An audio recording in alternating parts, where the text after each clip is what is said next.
I found that my management experience at a national restaurant chain actually serviced me quite well when it came to helping people understand their positions, how they're supposed to do their work, the kind of work they're supposed to do, and the customer service. I mean, you can imagine a national restaurant chain, the only thing a restaurant chain actually drives on is customer service. So believe it or not, I took that same concept and I threw it into our construction.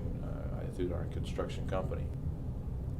The passion that I got for starting You're the Boss stems from the emotions that I saw clients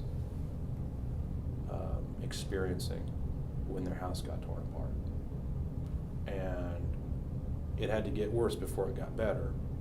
But when you don't know what's behind a wall, when you don't know what your pipes look like, when you don't know what the guts of your house are, and you see that for the first time, it's overwhelming. It can be.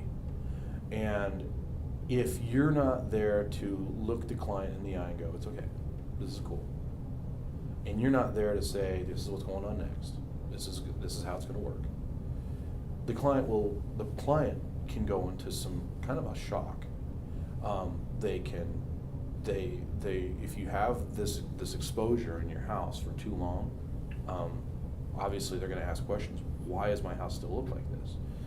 You can imagine coming home to something like that after work and being thrown into, an emotional wreck. The stress is just insane, or it can be. Now, some people have been through it before and they know what they're getting into, so their stresses are like, well, why isn't this done yet? Why isn't the drywaller in yet? Why aren't we getting this stuff? Why isn't the electrical pulled?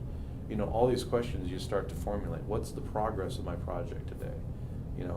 So I started to learn and see more as to what the client was experiencing and what was taking its toll on the client, on the customer.